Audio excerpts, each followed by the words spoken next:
আমি টিকটকার আমি টিকটকার আমি তো টিকটকার পাবলিক জানি আমি মাথা নিতে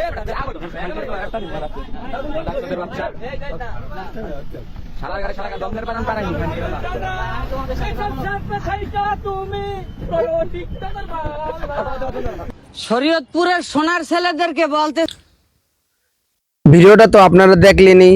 দেখা গেছে আমাদের জীবন ভাই আমাদের শরীয়তপুরে আসছিল একজন মেহমান, আর সে অনেক কষ্ট পাওয়া গেল। দেখা গেছে তার গায়ে হাত যে তার পাশে থাকা লোকটি স্ক্রিনে দেখতেছেন, পাশে থাকা লোকটিকে তারা 30-35 হাজার টাকা ছিল তাও নিয়ে গেছে।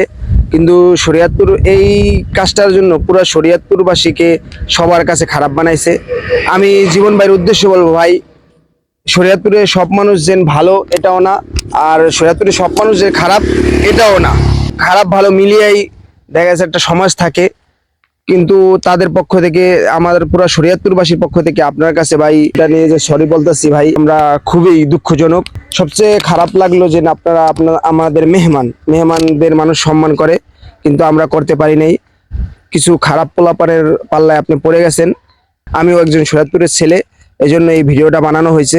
আমি আপনার অনেক ভিডিও আমি দেখি, আমাদের পুরো শরীয়তপুরবাসীর জন্য এটা লাঞ্ছনা বিষয় যে আমাদের মেহমান ছিলেন আপনি, এখানে আইসে আপনি মাইর খাইছেন বা আপনার টাকা ছিনতাই করে নিয়ে গেছে।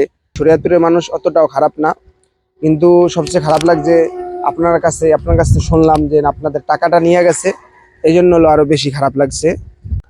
সর্বশেষ একটা কথাই বলবো ভাই, এই বিষয়টার জন্য আমরা খুবই দুঃখজনক যে আপনার সাথে একটা এই বিষয়টা হয়ে গেছে। কিছুদিন আগে ওমর ভাই আসছিল, সে অনেক ভালো বলছে, কিন্তু আপনার সাথে এই বিষয়টা হয়ে যাবো এটা কেউ ভাবতে পারে নাই।